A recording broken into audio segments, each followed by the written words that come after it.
what the hell's a CANI? Constant, never-ending improvement, and it's consistently always looking where we can be improved. Yeah.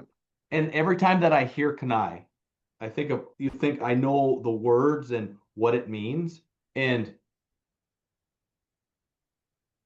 I got to tell a story about how I relate to CANIs through my upbringing. So you and I both are very connected. There goes my thumb again.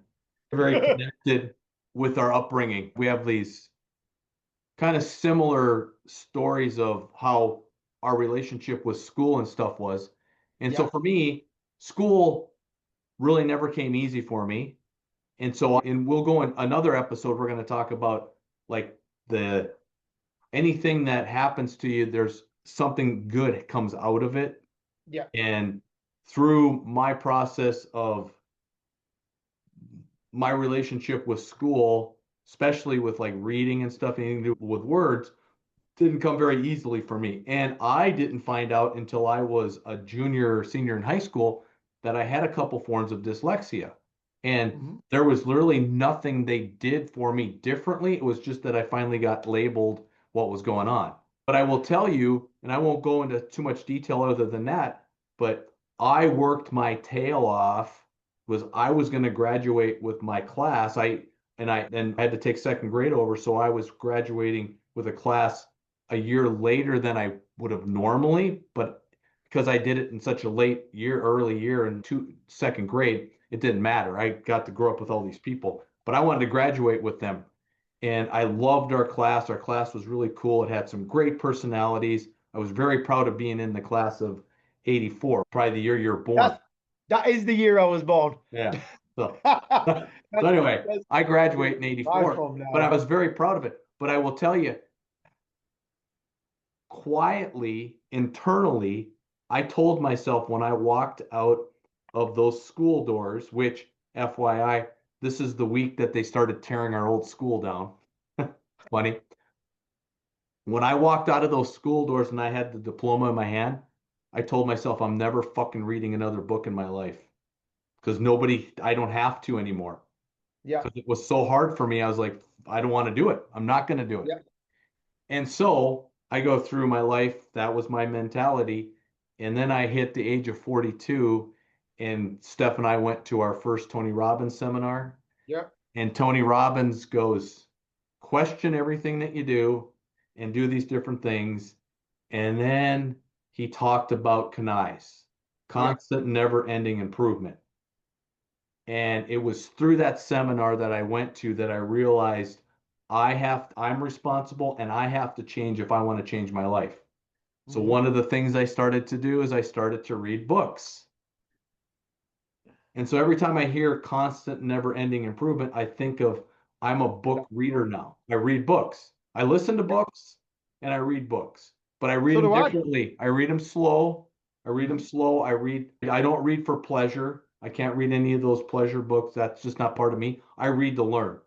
I'm a lifelong learner, and and reading for me, I can read it over and over again, a paragraph until something like downloads. And so for me, CANIs, and one of the CANIs I received is I realize there's so many people that are really good readers, right?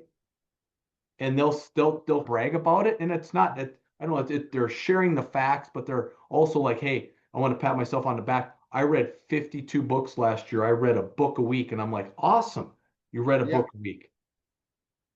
And this is where a CANI comes in for me. Reading a certain volume of books is awesome, but for me, a book is for me to grow, expand, and evolve who I am. So I need to take it slow. So for myself, I would rather read one book 52 times and get something out of it and then have it become part of who I am. Because knowing something is one thing. Doing something is different. Knowing it and then integrating it into and you become that's a whole different world.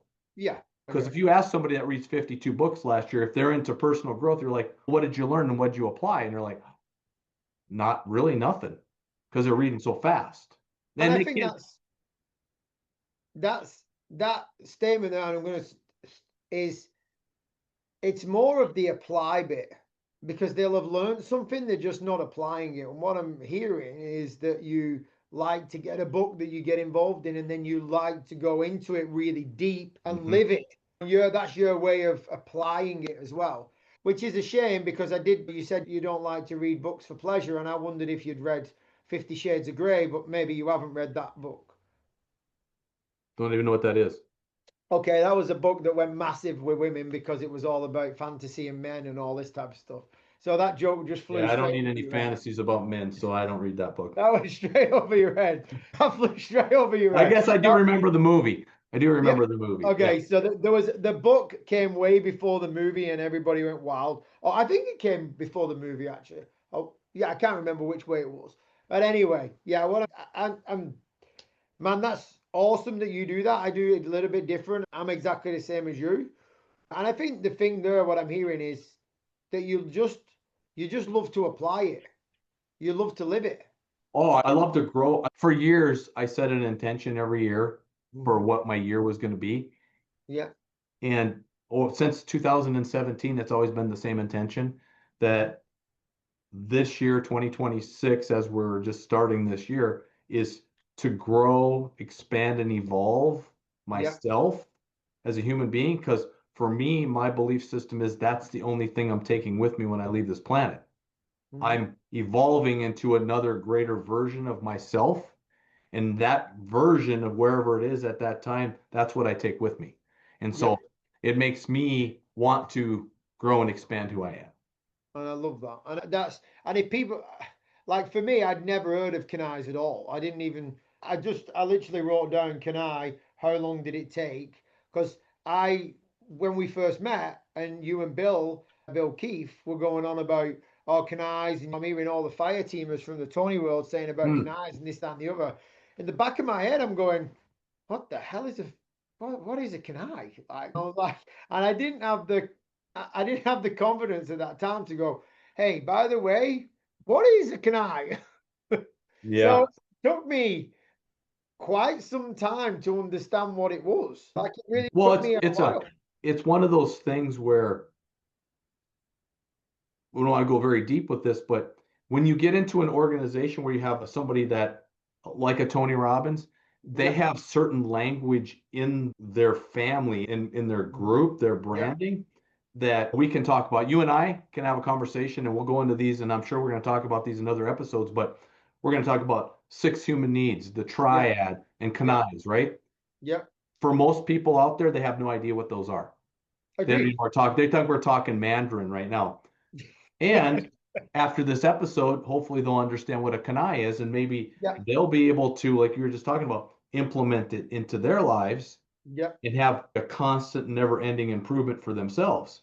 I think that was when you said it now, it's because it's an acronym, because it's a shortened down thing. And I'm also, as you well know, I've got forms of dyslexia. They like to label us when we were kids. Same. I lived on that label. Your story is very similar to mine. I never read a book until I was 41. First book was last year, as you well Yeah. know. You were Hmm. there when I finished it, I believe, in May of 2025. And since then, I've read 7 books. Oh, no, 6 books, sorry, 6, which to some people, like you say, is not a big achievement. To me, it's like an achievement that I'd never read a book until then. And it was that whole kind of, when you say the words constant, never ending improvement, it's Hmm. something that I say to myself every day, not them words. I say two different variations of it is where can I improve and how can I improve? Oh, okay. Okay. So I'd say, And that's cool because you ask that question, you're going to find it. yeah. So every morning I wake up, I'm like, how can I appreciate my life even more right now? Yeah. And then I'll say, where can I improve? And then I'll look at it and then say, okay, now how can I improve? Yeah. Great. Thank you for sharing. And I'm saying this as we're having this conversation about kanais. One episode we get to do into the future has to do with the brain and the reticular activating system. That's as far as we Okay. can go with it, but that's what we get to do. Because Yep. what you were just talking about is exactly right. What I would just like to ask you is, what's the first book you read when you were 42? You finished it in May, 41. I was the compound effect. The Compound Effect. Is there Yeah. anything in that book that you've applied in your life and you're using today? Yeah, big time. Investments. Uh, Investments. Every day when I get up and I don't want to do burpees or push-ups or exercise or get on the trunk, every day that I get up, when every single day I've put that book into practice. Because even if I only do 10 minutes of something, when everybody thinks you should do 45 minutes of exercise or whatever, I always think it doesn't really matter, because it's better to compound it now from 10 minutes and do 30 minutes tomorrow or whatever it is, and keep compounding it, than do nothing at all. So every single day I've learned something from that book. I've learned massively in investment. The investment side of it teaches a lot in that book as well. Mm-hmm. And if people haven't read the book out there, the compound effect is, have you read the book or have you listened to it? You know the theory on it though, because Tony Mm-hmm. teaches the compound Yeah. effect. Now, Tony teaches the compound effect in a financial way. When I read the book, I was like, holy moly, this is more to do with, and our language would be stacking. We would use the language of stacking, and he uses the language of compounding. So the more, and you do this, we do this in example, the things that we teach in the program and the coaching and everything else like that is, in fact, you did it very recently, where you said to someone, don't go to bed if instead of going to bed at 2 a.m., just go to bed at 1:30, and then go to bed at 1 o'clock, and then 12:30, and then 12 Yeah. o'clock. That's a form of the compound effect. That's Okay. exactly the same. Okay. Okay. That's, Well, yeah. and I Yeah. implemented that, because Yeah. that's the same way. And just to bring it into context, Peter and I were on a call with someone else, and they were like, I really want to get back to sleeping by 9:30 or 10 o'clock at night, but they have kids and stuff, and a lot of times they have only that window when the kids go to bed to get stuff done. So they were going to bed at 1 o'clock or Yeah. 2 o'clock in the morning. Mhm. So she's seen this huge gap between, I'm going to say, I'm over exaggerating, 9 and 2, right? Yeah. So there's this big gap. She says, there's no way I can do it. I said, what if you would just go to bed a half an hour earlier? I said, you're going to get half an hour more sleep, but I said, then you can work and get that to where it's more To go. routine and then Yep. do it at one. So you're exactly right. I would have never said the compound effect, but that's what the book is saying. Yep. That's exactly. Our language would be baby steps. Yeah, we would be baby steps, and from doing that, she's compounding something that is in the is for the greater good, or for the greater of her, or for the greater of us. And that's what I always look at in when I don't want to do something. I'm like, okay, why do I not want to do it? Because it's going to hurt. It's normally around exercise, and it's normally Mhm. around, example, burpees or something like that. And I'm like, okay, let's just compound it. Let's do some of it, and then let's see how we feel. And then normally what happens is this snowball effect, and that's the compound effect. And actually, in the book, he actually talks about Jack Nicholas. Oh, is it Jack? Yeah, he talks about Jack Nicholas, and he talks about Greg Norman and consistency, and the compound of when Jack was winning everything, and he was compounding the whole same process over and over and over again. I could talk to you about it because you know his process because of golf. And he Yeah. was over and over again, even when he was 10 shots ahead, he would do the exact same thing over and over again, because he was compounding it. He was compounding what he was doing.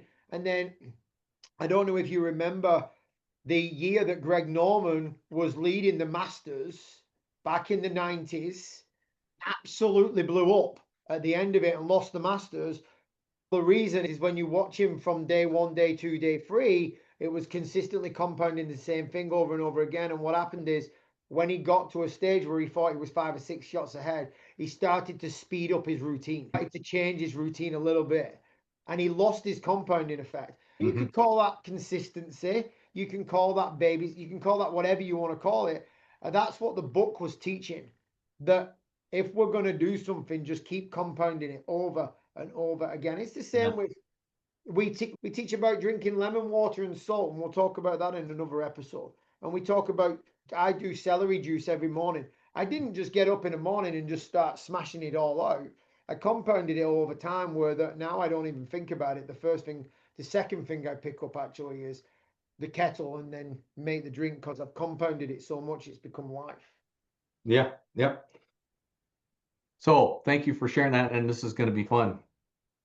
You might know this, you might not know this, but it's by the way I asked the question, you'll get it.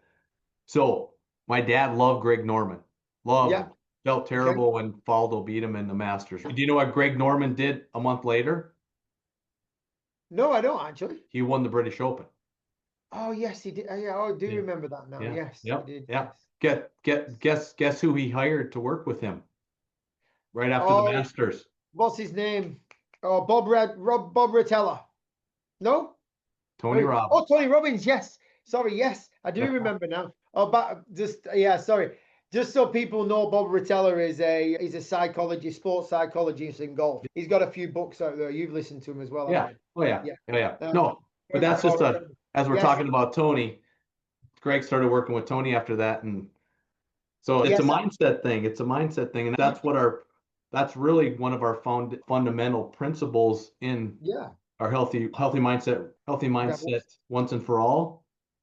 Every With mindset. with the program, Yeah. because we're changing the brands, I got to get that right. So That's all the good. new brand, the new logo is going to be called Healthy Mindset Rebel, but our Yeah. Healthy Once and for All program is going to Yeah. stay the same. But with Yeah. that, we talk about that stuff. Yeah, we It's do. the mindset is big time. Creating a new relationship with food in your body is game changer. That's what it did for me.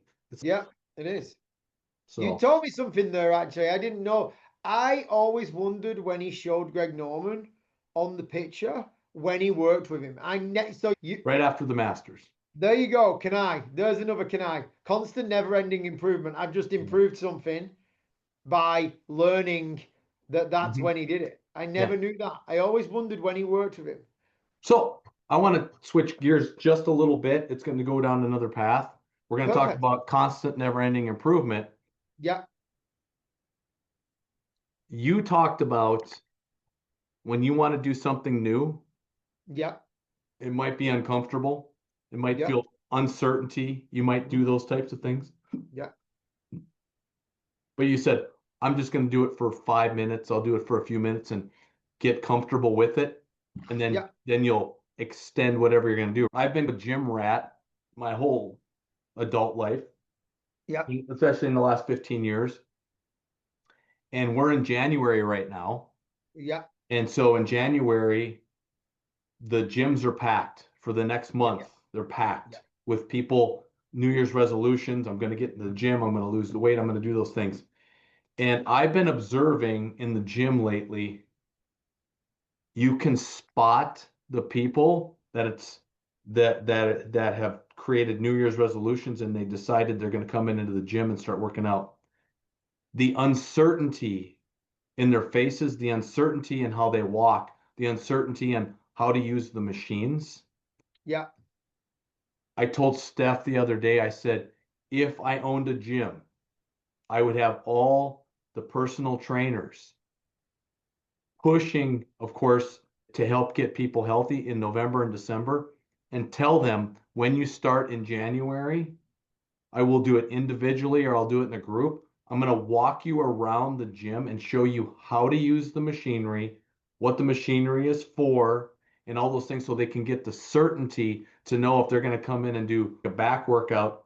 yeah, These machines over here are for back, these are for chest or push and pull or whatever it is you're going to talk about.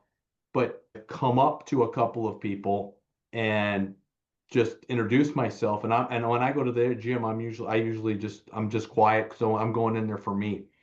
But I went over to them and I'm just like, hey, I haven't seen you around. Are you new here? And they're like, oh no, I just started. I'm like, oh, I remember when I started. I didn't yeah, know how any of these machines worked. I said, if you need like how to run something, just grab one of us that's been around and we'll help you out. yeah. There's where the CANI for me was I've been there. I've walked around and nobody ever did that for me. And that's a really valid point. That's a super valid point because understandably, a lot of these gyms will do an introduction, right? Where they're so fast that you can't take. It's like me going around every machine with you in 30 minutes and saying, hey, by the way, boom, you're never going to know it. What a great thing that we can bring into when we have our own gym in the future. What a great thing that we can bring in and we can go around and do it. That's awesome. I love that you've gone and done that. That's what a great, what a beautiful, what a beautiful gift. What an Hmm. awesome gift you just give to people. Yeah.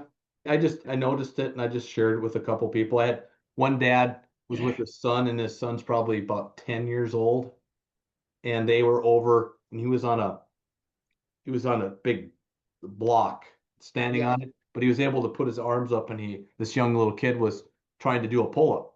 So he yeah, more or less was amazing. jumping off of this thing and putting his chin under over the top really quick and then coming down.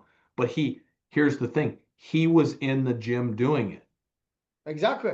He was in the gym doing it. And so when they walked by me and went to another machine to do back exercises, I was leaving the gym and I went over to the young man and I said, "Hey, I noticed you were doing pull-ups over there." I said, "Great job, keep it up."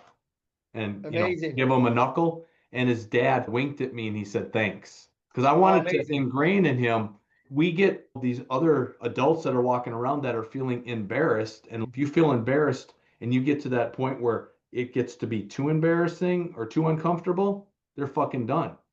They'll Well, yeah, quit. you're not coming back. You're You're not not coming coming back. back. And that's why people don't come back. Yep.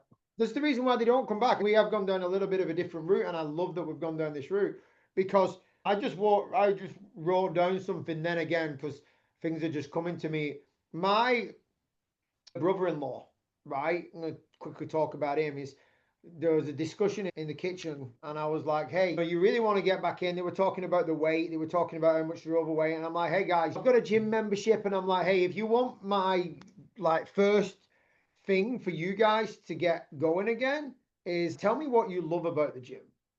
And they were like, "Oh, I love the sauna." I'm like, "How much do you love it on a scale of 1 to 10?" Is I love it 10. And I'm like, "Sweet, let me just give you a little bit of science behind the sauna. If you can go to the sauna 4 to 5 times a week and you change nothing else in your diet right now, you will lose weight.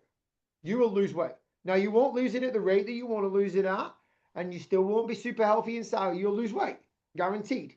Right? Science. And he was like, okay. I said, and if you want to then go into the gym and spend 10 or 15 minutes in there, then go and spend 10 or 15 minutes in there because I understand that it's like quite nerve wracking when you go in there and you have all these people that look in way better shape than you, even though they may not be, right? This is a story that you're giving, and then it's intimidating that you go in there and you have these people lifting these weights and all this type of stuff.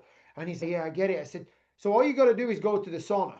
I said, and you can even do what I did the other day where I sat in a sauna and this guy was laughing at me. And you know where I got this from. When I say it, you'll know exactly where I got this from. Is I sat in the sauna the other day and I had my shorts on and my t-shirt on. So I've never done that before until I met somebody. And then I So you started, came to the United States. yeah, and then I Yeah. started training with you and going in the gym with you and started stretching. And this guy was like, and I said to him, just, you don't even need to take your top off if you don't feel comfortable. Just go in there and spend 20 minutes in the sauna. That's it. And then he was like, yeah, I'm going to do it. I'm going to do it. I spoke to his wife the day after. He was like, I said, did he go? She said, no, he forgot his shorts and he forgot this. And I'm like, okay. All right. So we Mhm. got to give another angle. And I think the thing with the gym is it's flaming daunting. It's so daunting for some people to go there. And this is the truth. Even though I train a lot at home, all my stuff's done at home, you know this. Even when I go to a gym, even when I'm with you, I feel inside like I did when I first started years and years ago. Like Mhm. I feel that whole Well, I feel it when I go to a new gym. When I'm yeah, out of town and I go to a new gym, yeah, you I, feel I, that. I feel a little uncomfortable because I'm Yeah. not sure what's what. It's only when I go to the gym that I go to every single day that it's just like Your second home.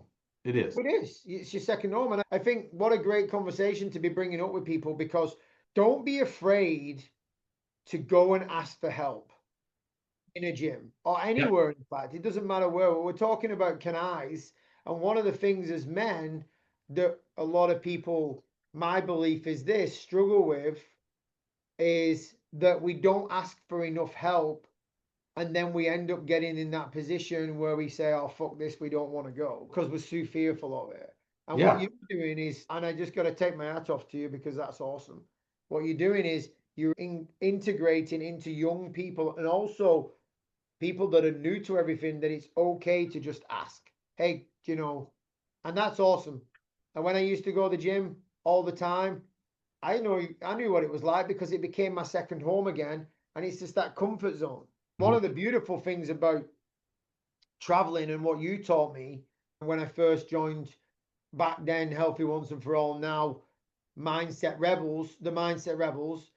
See, I've not even got the branding right now. It's Healthy Mindset Rebels. See, I've even got it. See, Healthy Mindset Rebels is that we just got to do it. We just got to get doing it and doing the push ups. I would never ever train at home, ever. Now I'm doing like 45-minute, 50-minute hour workouts at home. Yeah. And everybody has their own thing. Everybody has Yeah, their own thing. And I will add on to what you were talking about, where people are scared to ask for help. yeah, And I can only speak for myself and where I grew up. I grew up in a, I'm not going to say small town, but a town in North Dakota that had 15,000 people in it.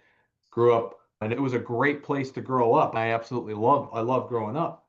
But in our home, it was a lot of different homes that my dad, he ingrained in myself, my brother, and my sister that you're weak if you yeah, ask for help. Do it on your own. My dad could have built a house. He could have done all the plumbing. He could have done all the yeah, electricity. So if something broke in our house, for someone to mention to my dad, hey, why don't you hire somebody to do it? He would have said, you're crazy. We're doing it. Because yeah, he took a lot of pride in doing it. So that was my thing. Well, I and we'll talk about this in another episode about warnings and examples and yeah, things that come into our lives. But for me, I changed my family tree around that with my mindset that yeah, if I'm really good at something, I'm going to sharpen my saw and get even better at that because that's one of yeah. my God-given talents that God gave me. The rest Mhm. of the stuff that I'm not very good at, I'm gonna have somebody else do it. Yeah, correct. Yeah, you guys, I want to know about it. I want to know how it works, but I don't want to do it. I don't want to do it. And so I can, as Joseph McClendon III says, I want to fail faster. I want to move faster. I want to Yeah, go forward faster. I want those things for myself, right? yeah, And so I've come to realize is call the yep. experts, find out, don't reinvent the wheel. And then you find out what your everybody out there, you find out what your skill sets are, what you're really good at, and then just sharpen that saw and get better and better, and then find some other people around you. So you Thing and I that, have had deep discussions about this one. yeah, yeah, and that's the thing that's that whole constant never-ending improvement because something is always there to be improved on. Like they Mm-hmm. say, you can become a master of something. I don't understand why you would say that. Let's talk about Bruce Lee, prime example. Probably, in my belief, the best martial artist in the world. That was just, again, some people may dispute that. That's just my belief. The guy got up every morning, and I remember a interview I watched with him, and he said, "How many press ups do you do in a morning?"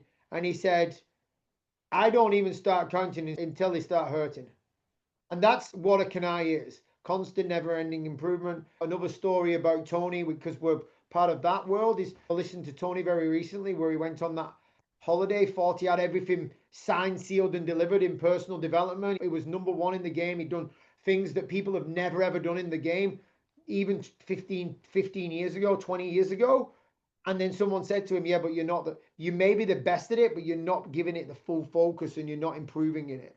And now look at where he's took it. Now look at what he's done with his whole objective. Again, constant, never-ending improvement. Can I look at Scotty Scheffler? Let's talk about golf for a minute. Number one has been for 2 years. Look at Tiger Woods, world number one for in my opinion, Tiger Woods is still the greatest golfer of all time, even more than Jack. I know Jack won more trophies. I know Jack made more cuts. I know Jack did all the numbers.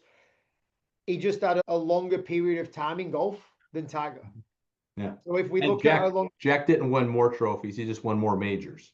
he won more majors, sorry, Yeah. he didn't win more PGA tournaments. Actually, he won more majors, made more cuts than Tiger and all that Yeah. type of stuff. Yeah. And it's just because he was there longer.